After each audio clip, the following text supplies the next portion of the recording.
start the next part. I personally like this part even better than the normal classic optimization. This is more exciting field, kind of evolving all the time, because it's relatively not that old field. Heuristic optimization and the global optimization. These are more like the unsolved research questions. And many methodologies are under development, especially now with machine learning. They started to realize how important it is for optimization to get the best side of your parameter, the optimal results. You need the kind of the optimization strategies to provide you the best parameter tuning of more understanding.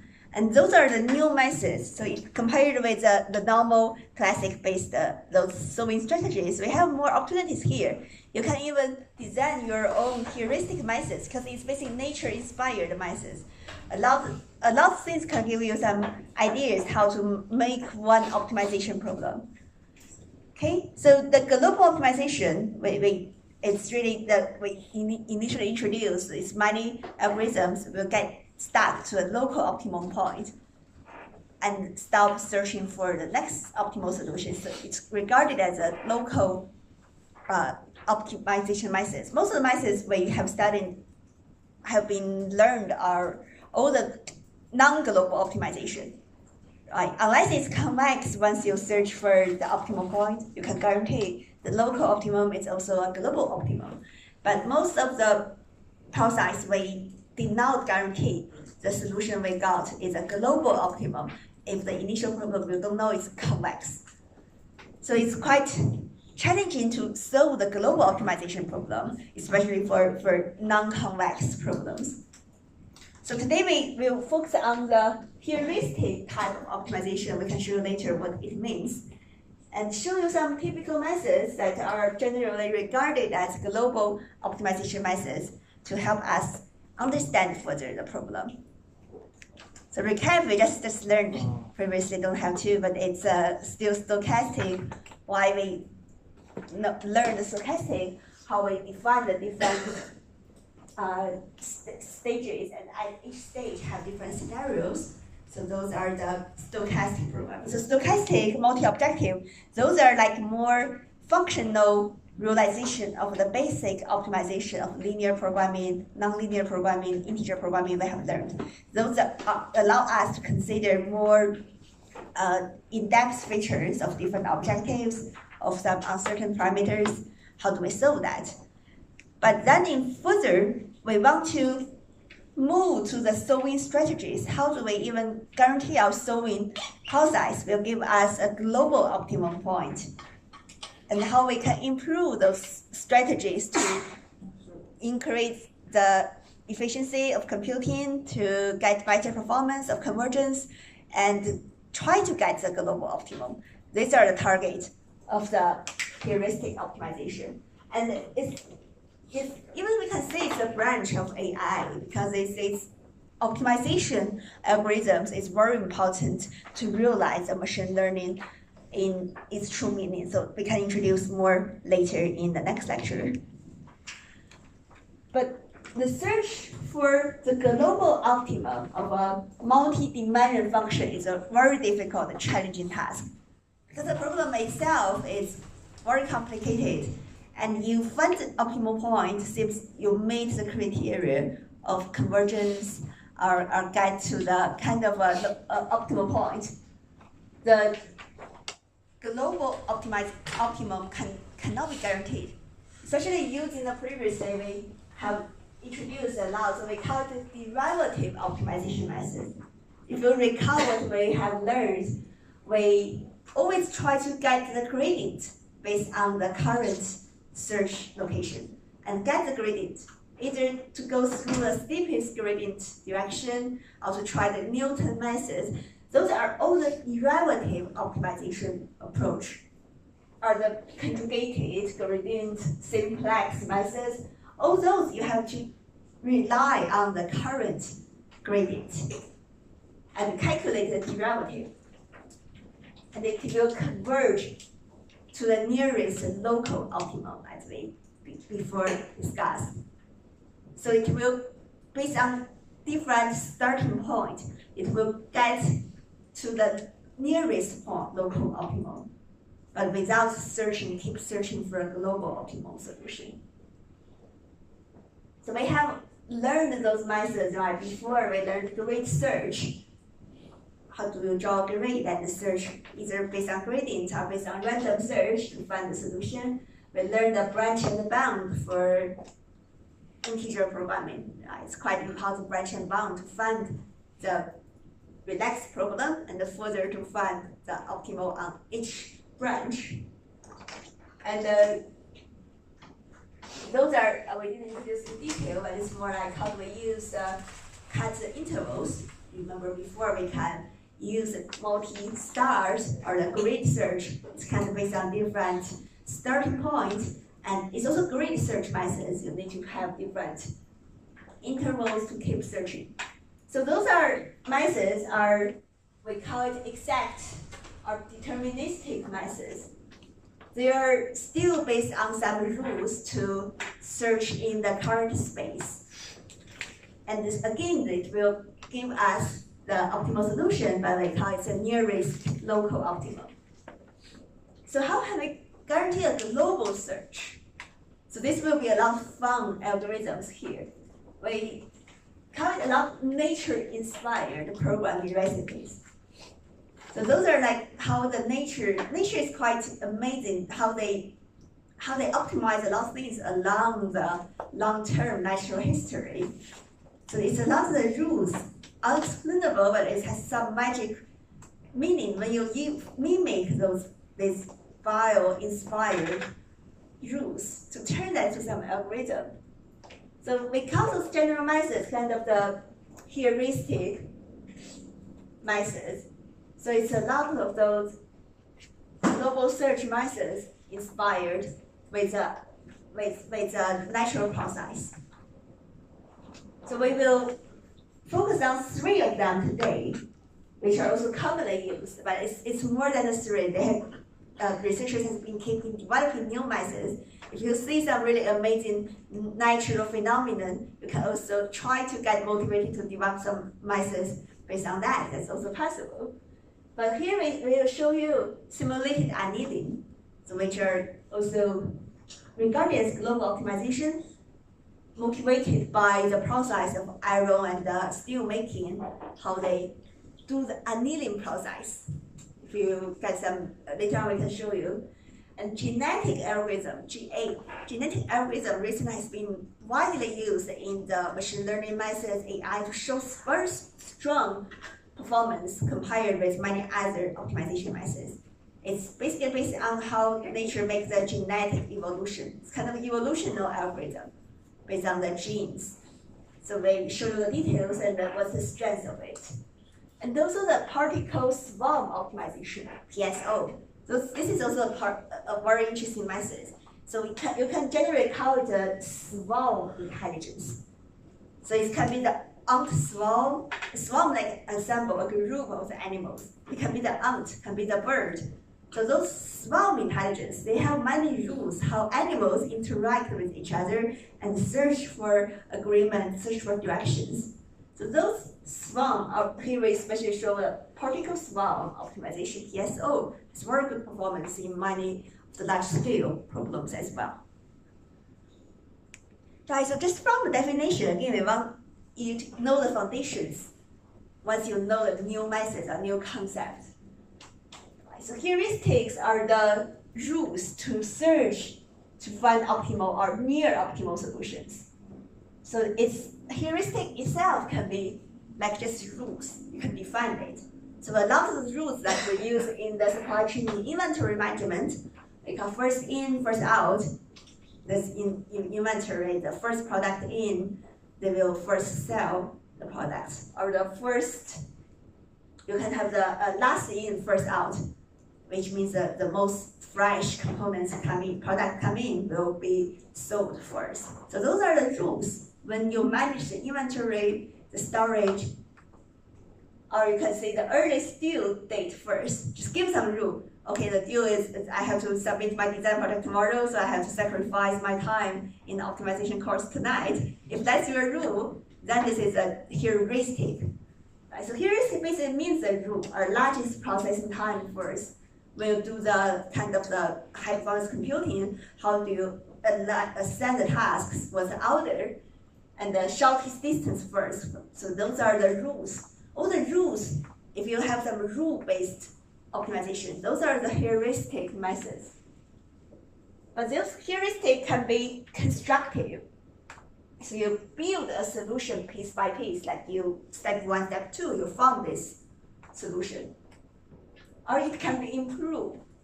So this is like a searching, or you find the current solution and then get improvement based on the current one. So those are the different heuristics, different rules. And many of the words you might have seen the greedy or myopic, the greedy algorithm. I just want to build the very, based on the current conditions, just want to maximize the profits or get the maximum return based on the current situation. So those constructive heuristics are commonly greedy, or they don't have a longer term vision. So we call it myopic. So those are quite vivid descriptions for constructive methods. So they take the best thing next without regard for the rest of solution. So those are the greedy methods. Even the greedy algorithms sometimes perform quite good. It's like when you play the game, the chess game is a very good example. You don't consider about the longer term strategies. You just want, currently I want to win. I want to get my current, seems I occupy more of the current plate. So that will be the greedy algorithm. It sometimes can be not optimal from the whole system, because it just takes the best thing next. But it's also a valid algorithm sometimes. Also, we have the Meta-Heuristics. So the Meta-Heuristic is then based on the heuristics. This meta basically means a ground. So Meta-Heuristic should be the key focus of those methods when they use those concepts. So Meta-Heuristics regards an iterative generation process which gets a subordinate heuristic by combining intelligently different concepts derived from classic heuristics, AI, biological evolution, natural and physical science. So this is a definition. You don't have to know the details, but the idea here is iterative. It has this iterative. You will program it. You always have to have a search, have a for loop. It's iterative, make improvements, and at each side it has some evaluation layer, because it wants to get the user heuristic motivated by nature, by physical, by AI system.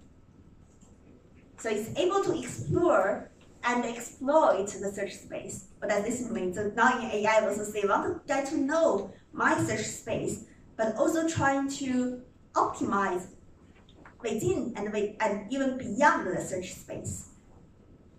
Try to get some heuristic that can describe the truth and also to forecast based on the truth.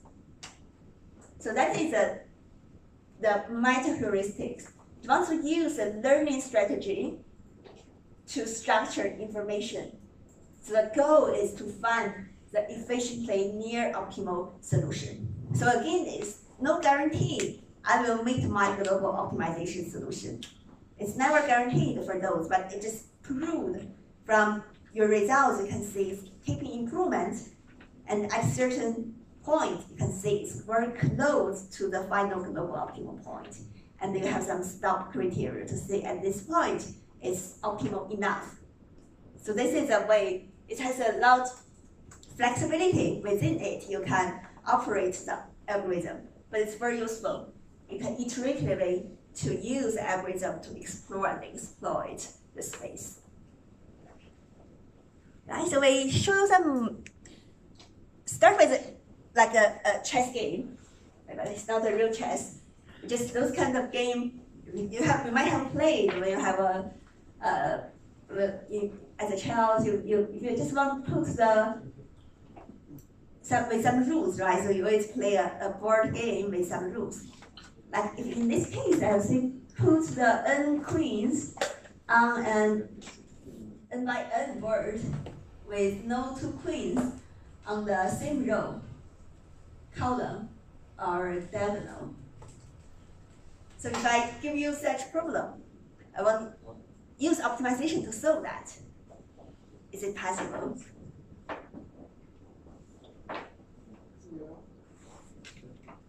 You can consider classic optimization way, just give a lot of constraints and set with redundant solutions. Right? That's possible to form this as a mathematical problem.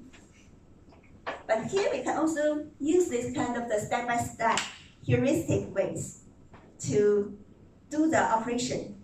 This is an example to show what is this iterative improvement. If I just start with this, and then I keep 1 queen and move it to the next position, it's kind of a greedy or a meiotic method. I just move this to another location, then I make my evaluation to see if now I meet the criteria, it's optimal or not. And if not, I just keep improve it, iteratively keep make the improvement until I reach an acceptable solution. So this is like how you make reasoning. You start with somewhere and then make adjustment to improve. Because here we have the rules. You can say, oh, I just keep improving downwards. I keep improving from right to left. You can define some of these heuristics. Those are the rules, or the heuristic. And then following those rules, try to make improvements. And at each time step, evaluate if it's improved or not, if it's optimal or not. Is this similar to the branch and bound algorithm? Would that be considered? The branch and bound is not a heuristic algorithm. You can have heuristic rules in branch and bound, right? Like depth search and best search, things like that. But still, you solve the linear programming at each node, right? Right. Yeah. So that is still the solving in that step. I think the very good idea, the branch and bound. We put it here. Itself is a rule, right? You can't go through a branch. It's kind of a rule, but it's not regarded as heuristic because you still need to solve the relaxed LP at each of the node. Right. But here you can also this way actually it can be a formulated integer programming. If you do not use this heuristic, you can indicate each of the node to be a decision variable to say yes or 0 or 1. You can form it as a mixed integer. It's just a bit more overcomplicated, but you can solve the program. But here it's just like give some insights and find the final results. Okay, I got my final solution after first step. So I know it's A2, B4, A2, B4. I just follow the strategy, you can reach there. This is a heuristic, like meta-heuristic.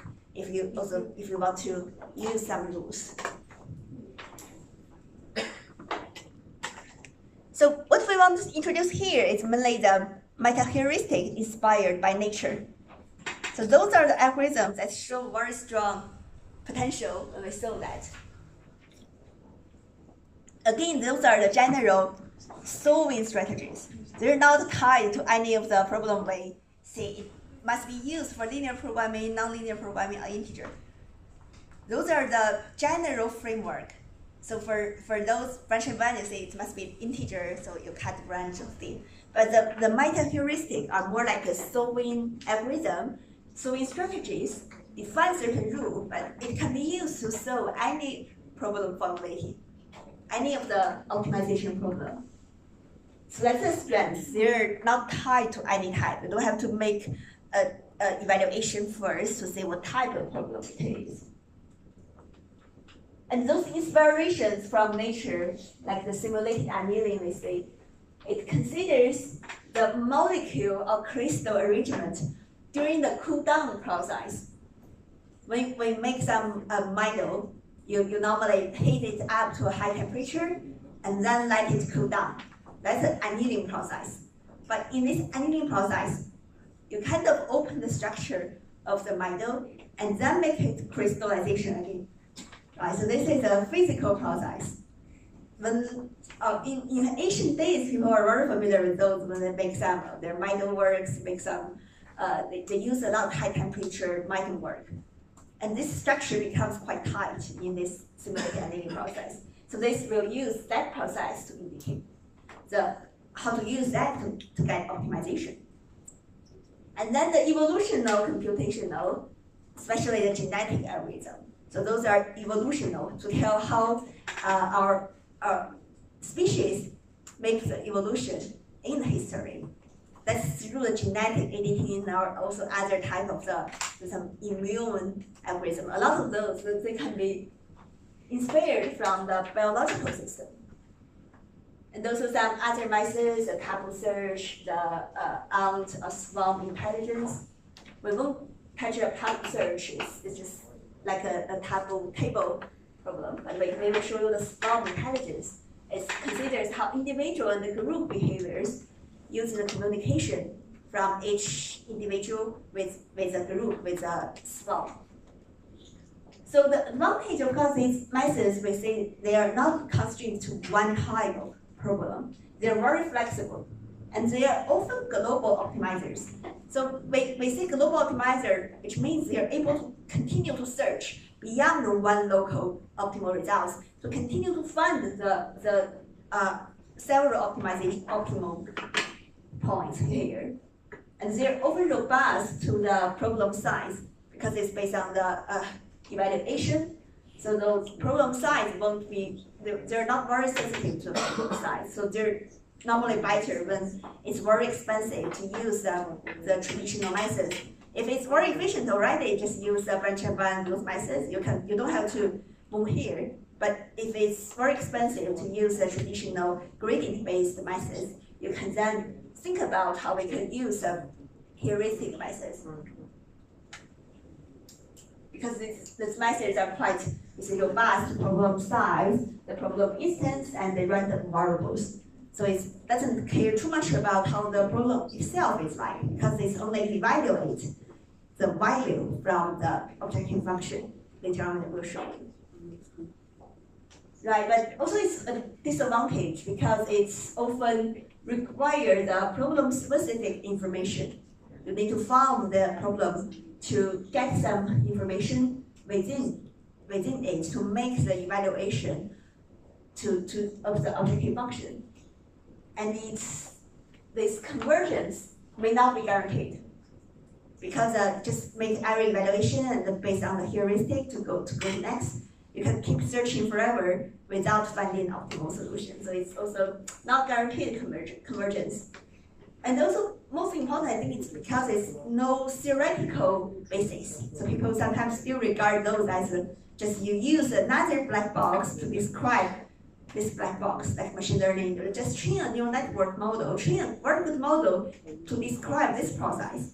So this is, you use those rules to optimize this, but you don't know why it reached this. It's not like the Newton methods. You are able to see your path to find your optimal point.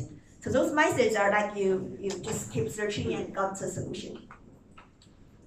And different search may yield different solutions to the same problem, and you need to define a lot of the parameters and the stopping criteria in the process. So those are a disadvantage.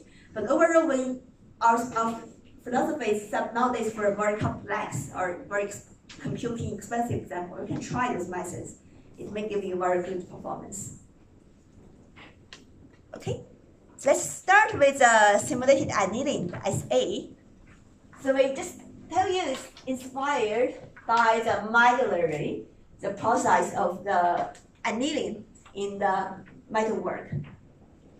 So how does it do? So in the annealing process, the material is heated, normally to a very high temperature, beyond 1,000 degrees C for metal, for iron and steel, for example. And then you slowly cool it down to a uniform structure. Because when temperature goes up, it kind of gets a soft structure. And when you slowly cool it down, the structure will be condensed and get very uniform.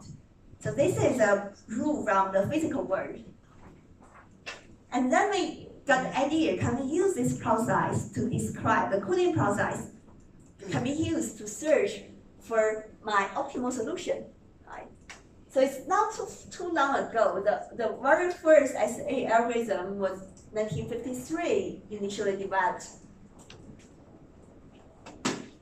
And the advantage of this is later I'm going to show you the algorithm. The strongest, the point we're using is that it can avoid get strapped to a local minimum, because it allows this searching strategy to come up from the local minimum, to continue to move to the state. Right. Although this move, I say already at the local optimum, if it's classic algorithm, I will just say this is my solution. But this one is keep you updated. We will show this point later. Just keep you to move to the state. Although the results may be worse initially, but it allows you to keep searching until you find the next optimal solution. And the convergence, it can converge to a global minimum if the temperature is lowered sufficiently slowly. So it means if you, like in a process, maybe if you have sufficiently small discrete intervals, and you sufficient long time to slowly cool it down, it might guarantee to converge to a global minimum. But even in the real practice, if you don't wait forever, just use the SA algorithm, we still can guarantee a near optimal solution. So it may not be the global, but it's a near optimal solution if you don't wait that long. But how does this work? This really shows the steps. This describes the step-by-step how the annealing is done. So again, this algorithm, so it needs some rules to describe, right? So it starts with the given state S0.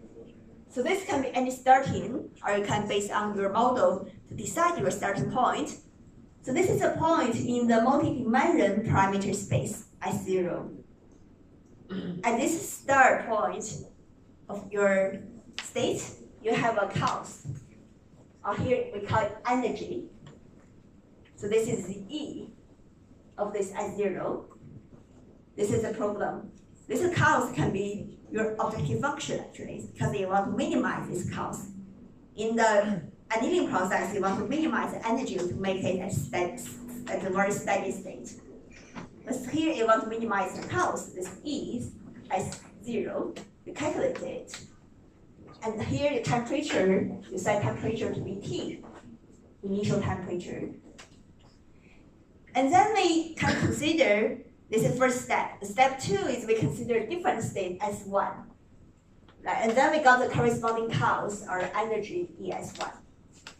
It's just like you pick another point, just different from S0, but it's not based on gradient. You just pick another point, S1, and calculate ES1. And here, the third step is very important. It's an evaluation to see if where I continue. So if I say my energy at S1 at a new state, if it's smaller than initial ES0, then I will switch from S0 to S1. This is a heuristic way. Because it's lower, so I trust I will go along that lower direction. But the key thing here, if not, otherwise, if my ES1 is not smaller, is equal or larger than my initial ES0, I don't stop. I don't think S0 is a better solution. I still compute a transition probability.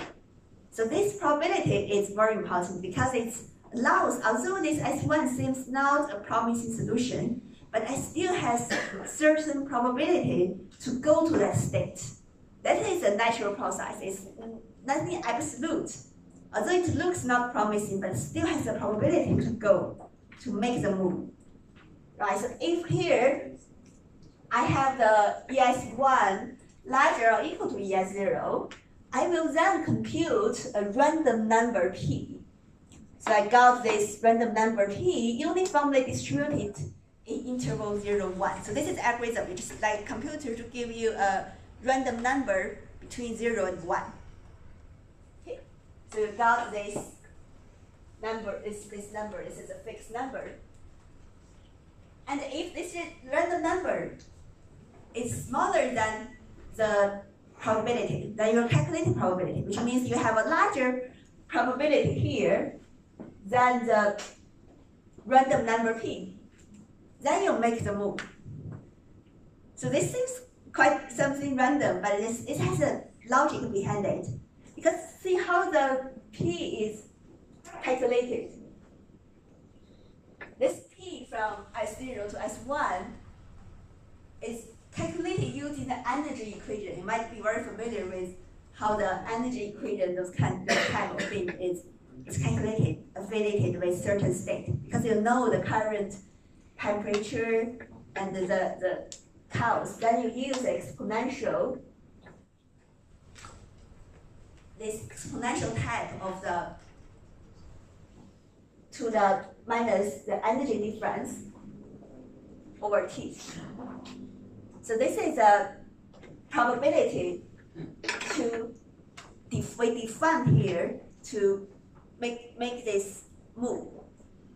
But this probability, we just, how do we decide we make it or not? We use another random number to say if this probability is larger than this random number, then I make the move to the new state S1. So this probability here, P, right? It's affiliated with the energy difference. And it's also modulated through this temperature parameter.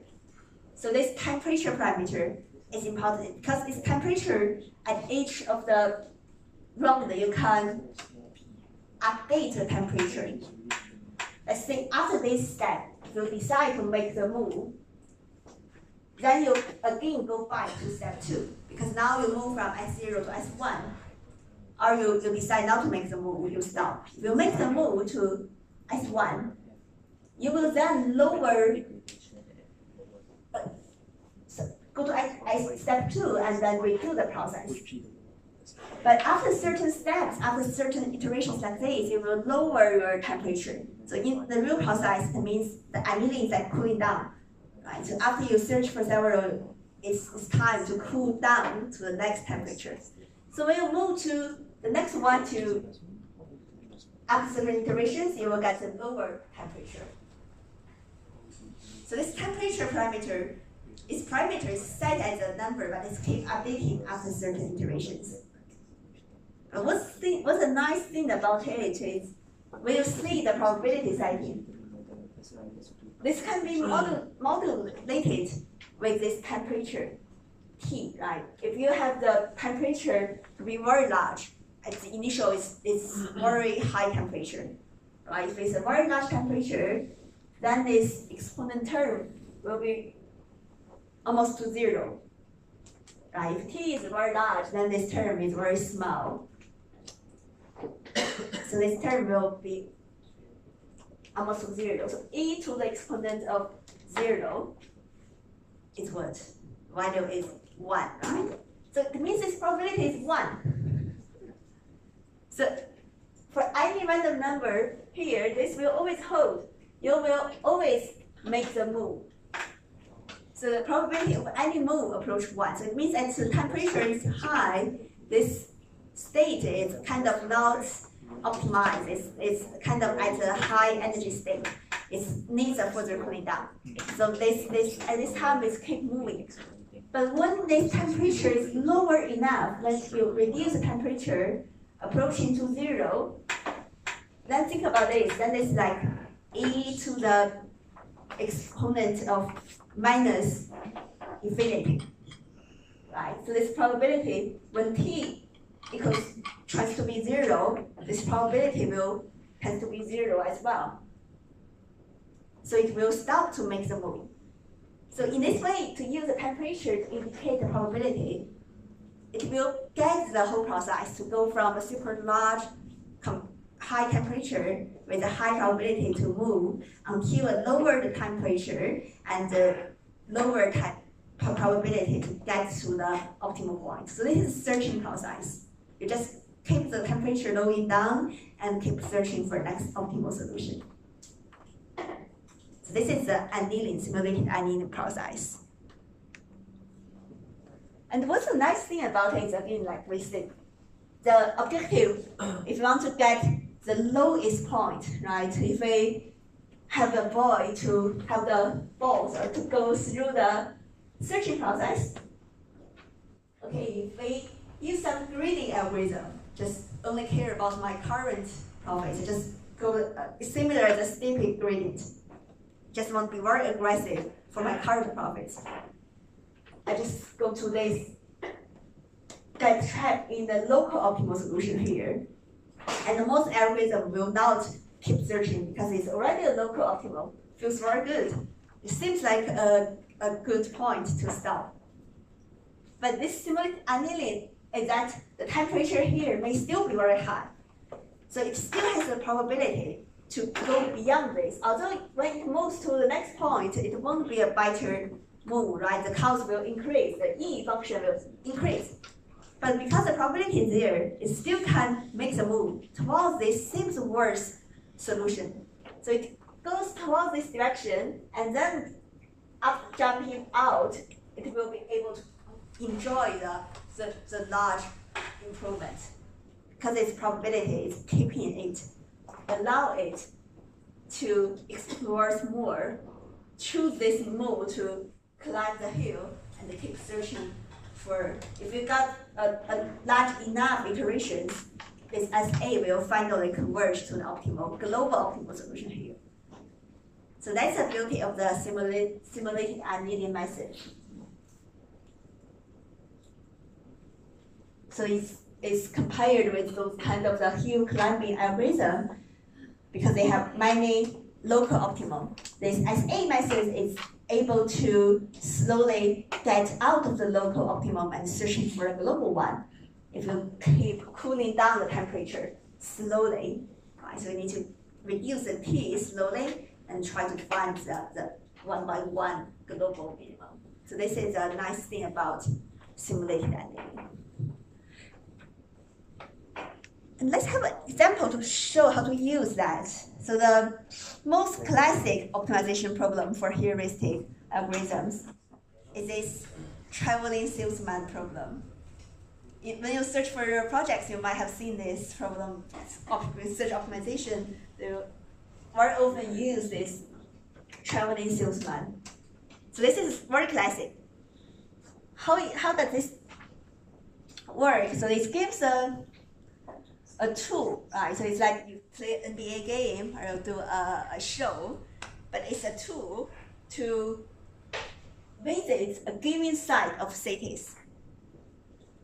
So you find a tool for given site of cities so that each city is visited only once, while the total traveled distance is minimized. Also, like if you want to travel around the world, you have your destination there, but you want to minimize your total distance. And you don't want to repeat your path to visit the city again. Just every city once, and the total distance minimized. This seems very, very simple, right? It's a simple problem. When you formulate, you know your path, xij, if it goes from the path from city I to city j, if they don't go this path, then it's 0, so it's an integer programming. And then you can multiply your distance, c, ij, multiplied by the xij, and sum over all the cities. Right? So seems just like the total distance is the objective, well, my distance is the city traveled, because each city should be only visited once. So if I sum my city from I to n, the total path of xj, like for all the city j1 to n, I only visited once. So the summation should be 1. And when you sum over I, should also be 1, because from either path, it's only to be visited once. So this is the problem formulation. So it's a classic example, but it's when you solve it, when the network becomes very large, the normal algorithm will do very bad in this problem. It takes forever to give you a solution. You go from 3, 4 cities is okay, but for more cities, normally just consider a US map with only 50 cities, it will be very challenging to solve the problem. So for those cases, the simulated annealing will show its strengths.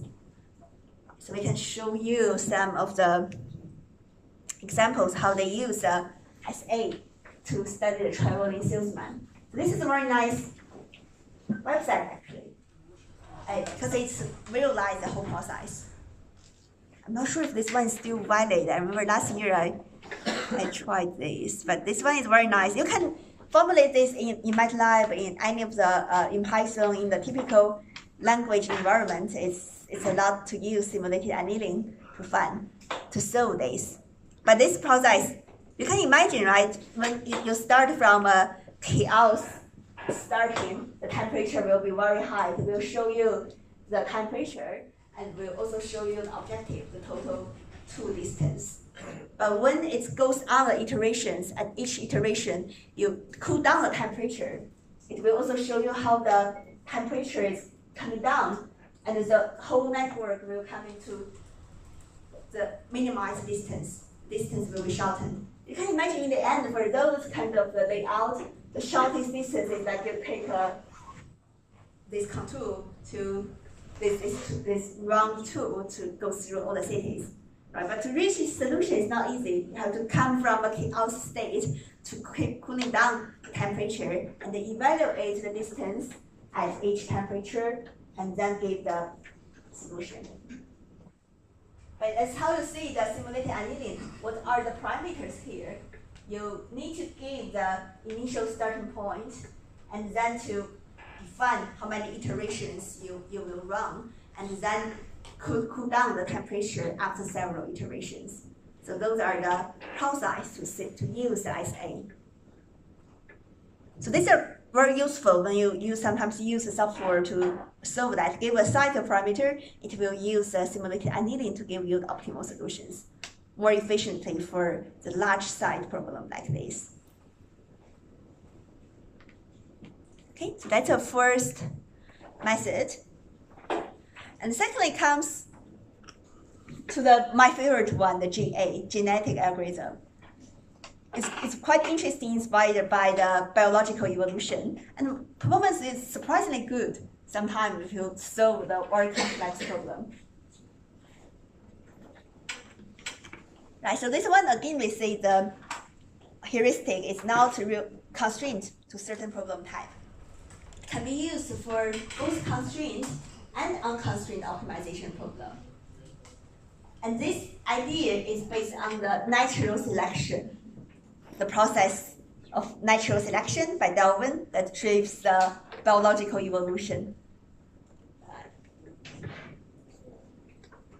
So how do we work with that? Is the whole genetic algorithm will try to provide you the solution that becomes more and more efficient. So this optimization process is very efficient process for the machine learning applications. So here, it's also like the SA, it's a step-by-step process. So at each step, we need the 3 main type of rules later on we show you. It's like for gene evolution, it's 3 types of different rules. You need at each step those rules to create the next generation. So it's like your parents make some gene crossover or gene mutation and gene transfer this gene to give the birth to the next generation. So it's exactly the whole process. And the selection rules will select the individual. So we need to make the selection. So selection rules will select individuals, we call parents, the contribution to the population for the next generation. So we which parent can give birth to the next generation from your numeric way, from your solution space. So that's selection rules. First, to select the individuals. And then it's crossover rules. Once you know the parents, you will combine the two parents to form the children. So it's like the number, in a numeric way, it's like two sets of numbers. Then you need to cross over to combine some of the numbers and get the genes for the children. This is like how we were born, right? We got the genes from parents, but the genes will go through the crossover stage. And also the mutation, because the random change of the individual parents to form the children. This random change sometimes can give us surprising results, to have some new features, to be able to have a long neck for the trees. So those are all the rules we use in biology for natural selection. The 3 steps. First, we decide who the parents are. So they get together, and then they combine their genes through the giving birth process to get the crossover of genes. And in the meanwhile, the baby is there, so the genes can then have some mutations to get some new features. So this exactly follows the natural process to make this genetic algorithm. So when we say it like in the mathematical way, right, when we have a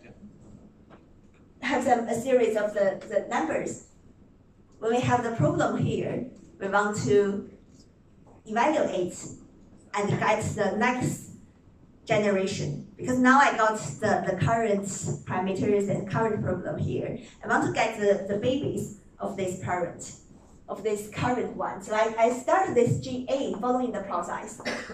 So first, one individual is characterized by a set of parameters or variables known as genes. So we put the individual as a set of genes. So they are made to a string form. It's like how we know the DNA it has to be the string of the genes, because computer can only understand the vectorized, the numeric values. So this will be the first set of the genes. It's the initialization to turn the individual to a genes. Like when you have the problem later, you can turn that into a set of numbers. And then a fitness function. Here is a function value. We evaluate this individual to see what's the fitness level of it. That's a fitness assessment. And then select the fittest individuals and let them pass their genes to the next generation. So that's very rule. Only the strongest ones can pass their genes to the next generation. This is the rule. So they make the genes, and then select the fittest ones. Well, at this stage, some of the genes here can have the mutation. Right? If it initially has an A5 here, and it can mutate with the other it's first to cross over. So this is first select, then cross over. We should come to the crossover stage because it's first to combine the two sides. So crossover means the next generation. So we go from here, the initial genes, right? We select the A1 and A2 to be the parents to pass the genes to the next generation. So it's put here, A1 and A2. Then the next generation will just be exchanging the genes from the parents among themselves. So you define this as a crossover point. So you will be able to change the genes. Crossover, they change the genes until this crossover point. So like the first 3, they will do a swap. This is crossover to combine the genes. It's like the mother and the father to give birth to the baby, and the genes will be then crossover and combined together. So they said that after the crossover, it's kind of swap to have those combinations. And the next step will then we got the new baby to be the A5 here. So this is finally a survival after the birth. So some of the genes will then they can be mutated. So this is a mutation process. Right? Of course, this is a quite low random probability. But this probability is like the similarity annealing. If you have a probability, it will be good to introduce some of the, to jump out to get some surprising results. So here you can have the mutation here. Initially it's 1, 1, 0, 0, 0. Then this mutation can turn that to 0 because it's subject to some of the probability. So it seems very abstract, but this is a real human generation process. And later on we'll show you example how do you turn a real problem to the gene sequence and then to evaluate it. Any problem can be turned in this way. But the whole process is like human evolution. You select the initial conditions, select the parents, do the evaluation, and then do some of the crossover to combine the genes, and then do the mutation to change some of the genes. And finally, you decide when to stop. So if you see the algorithm, when its population has converged, it's able to be stopped. What does it mean to converge? It means it either it does not produce the next generation, which are significantly different from the parents. If you just keep running, results will not improve, then you can stop. Most time it's very slow process. It's run a sufficiently large number. I have run 1,000 times, and I say it's almost there, so I can stop. So these are the different stopping criteria. Either to compare next run with previous run, and it doesn't show a significant improvement, or to say I have run a sufficiently large period, a large number of runs, and kind of stopping there. So this is the real meaning of the algorithm.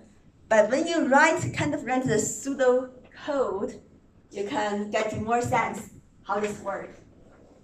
So you initialize the population, evaluate the fitness level of each individual in the population. So initial population can be your whole batch of solutions, then evaluate which one is the fittest one, and keep running. So this is if the combination, the combination criteria is not satisfied, you keep the iteration. And then select the best ranking within each iteration. You select the best ranking parents to be the parents, the 2 genes for reproduction. And then breed new generations through crossover and the mutation. And then evaluate the population to see if it makes improvement or not. And then go to this iteration. So this is a pseudocode in a vivid way to describe how this genetic algorithm works. Okay. If you want to show in the numeric space, you have the initial population and find some crossovers, mutation, and get a new population. And keep running. And you can define the stopping criteria, all kinds of stopping criteria. You can say my tolerance between 2 runs are within a smaller number, or my runs has reached 10,000 times, I can stop. So these are the stopping criteria. All right. So this is very abstract, but let's see an example to see for a numeric example, how does this really work? How the computer helps us to solve. Normally when we just click, I will choose the GA solver, right? In my lab toolbox, you can choose the GA solver and input your optimization problem like this. It will give you a solution. But how does it really solve? This is a simple case to let us know the solving process. We can play with this. Maybe only time we play with hand. So if I want to maximize x squared, subject to x smaller or equal to 32, larger or equal to 0. Right, so if I just want to solve this, how is the computer solving this using genetic algorithm?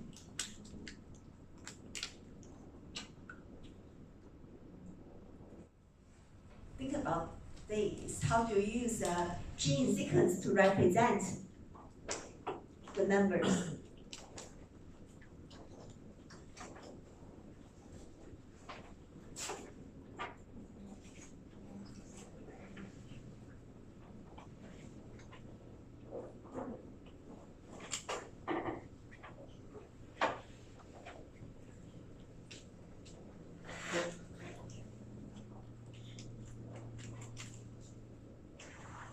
So the idea here, how do you turn a number to a sequence? It depends on the 2 bits, 10 bits, those kind of calculation in computer. Right? So this is a computer representative way to turn a number to a series of the 2 to the bits of the binary, because there is 1 in computer, they regard those as bits. So we can use a sequence. We just use 5 bits, 5 binary positions to indicate the sequence. So this is like the gene sequence for each of the individual. We can initialize. So in this simple example, we just use 5 bits and initialize with 4 individuals. If this is my initial search space. Of course, in the real problem, if it's larger problem, we have a huge search space and have a longer gene sequence. But this one just want to show using hand. If we have these 4 individuals, then I want to evaluate my solution of the fitness level, right? Because I know my objective function is x2. So this can be my fitness function. I have my ABCD as 4 individuals. I have my string written here. And then this string calculates using the base corresponds to 1 fitness function. Right? You can try to see how is this calculated. You have a basic knowledge of the 2 bits of the computer language.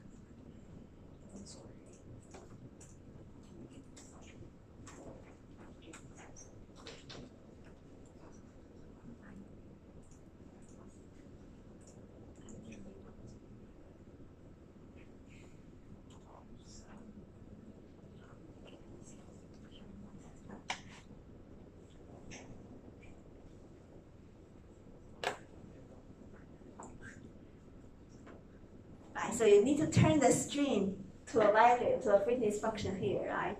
So how is this calculated? You can assign them, because the fitness is x squared, and when you turn the string to the x value, 1, 2, 4, 8, 16, right? Is this familiar to you to calculate how this string can be turned to a value? That's computer's way to calculate the value, right? Let's just say this, it will be 1 plus, this is 0 multiplied by 2, 1 multiplied by 4, 1 multiplied by 8, so it will be 13, and the 13 squared will be 169. So this is a computer treats the 2 digits. Of course, you can use 10 digits as well, but it makes it more complex. But 2 digits also works, because this is 1, 2, 4, 8, 16. Right, so this is 8 plus 16 will be 24. 24. Our function is x squared, so it's 576. And this one is 1, 2, 4, 8. So it's the function. This value is 8. 8 by 8 squared is 64. So this is the process we turn the vector to a value we can use to evaluate. Is this clear? Just use how computer treats the string and assign a value. But it's not the only way, just to show you the fitness. And then you're able to know what's the percentage of this in the total. And because we want to maximize x squared, so we are able to, based on the percentage, to know the probability of each of the individual, the 4 individual, who can be a parent. So it's like only the strongest one can be a parent to give the next generation, right? So we got the probability, and then we can use ways for the parents to reproduce the next generation through the reproduction process, crossover, rotation, are combined. So it's not necessary to be all of the ways used. You can select to use several. So in this way, it will then, based on the representative of the solution, to iteratively run the process and give the final, decide the final one that gives the maximized optimal value. So again, we can show the same problem, how we can use that to solve the traveling salesman problem. If we have the two of the given cities, so that each city needs to be visited only once and minimize the total distance as a problem, right? So we can then represent this city in this ordered list. If you have the 8 cities listed here, right, and then you can, for each solution, you can order them. So you don't have to formulate the problem, just order the list, because each city only visited once. So you can start with the city list by all the combination. You can think about how many combinations you have, and start with all the combinations to calculate this, using the genetic algorithm philosophy to calculate it. So you can do the crossover, you can using the two parents to decide. Those are a lot of parameters in the process, and to decide where is the crossover point, and then do the crossover of this part. So this is the order 1 crossover, and you can also move further to until these are the parameters based on your setting. And then the mutation can also be done based on your children from the crossover, and then this mutation can turn the value to other numbers. Because here is the size, so you can, if you have some constraints, you can only mutate this to another number and also mutate the corresponding one to it because it's a fixed base. So you can use this process to calculate the traveling salesman problem. And it gives you some solution if you run the code to really calculate that. Right, you got the initial problem if you have 30 cities in the case, and then to find the way to travel through them, right? You can initialize the problem. This is traveling salesman 30, TSP 30 problem. You can then get the initial starting point and evaluate the distance.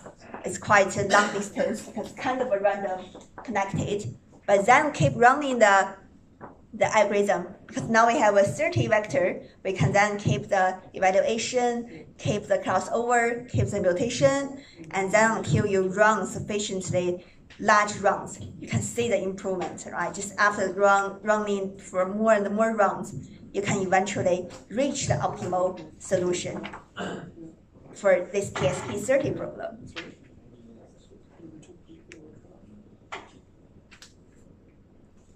So you can see for generation, if you keep running it, you will get the kind of the convergence to the best solution.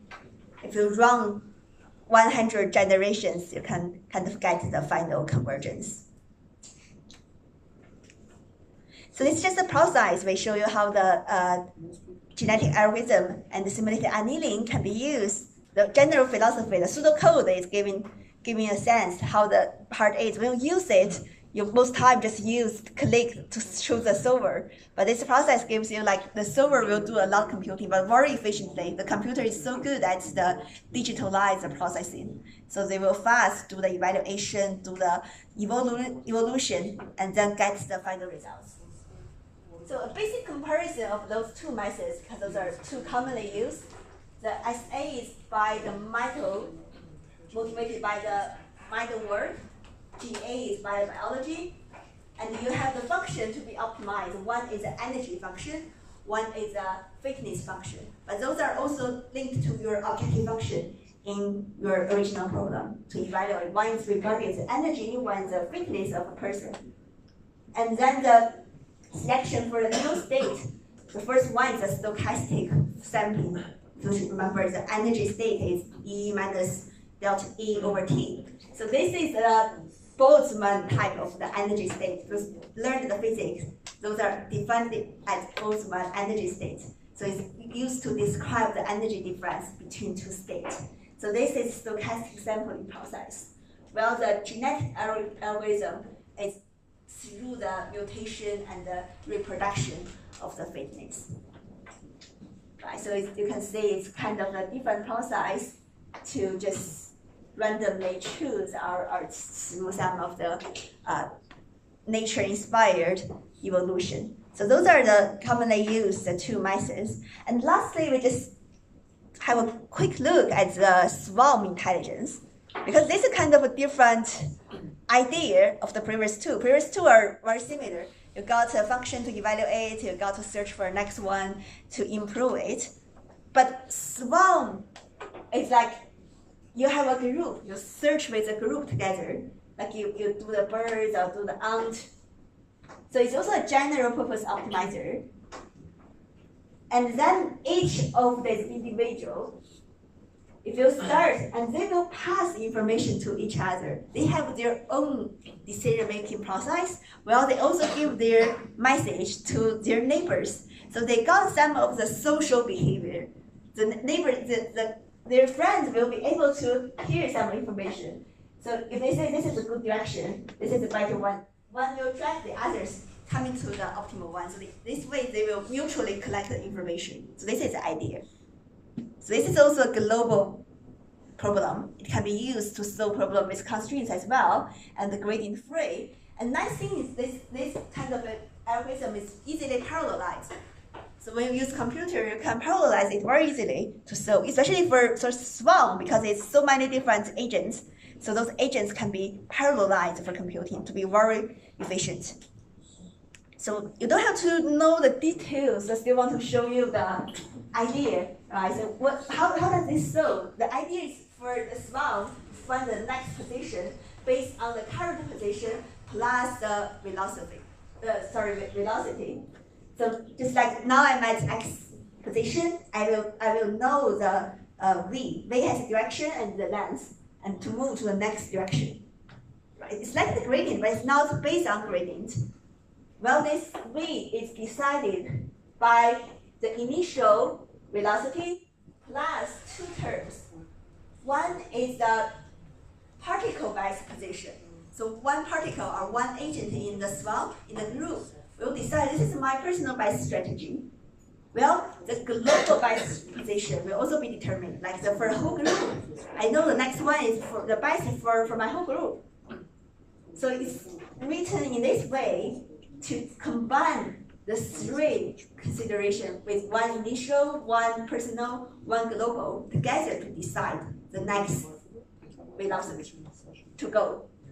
So the pseudocode here, like for each particle, you initialize it first. So you initialize is a parameter. It's a log parameter. Note in those heuristic methods, one disadvantage, you need a log parameter setting.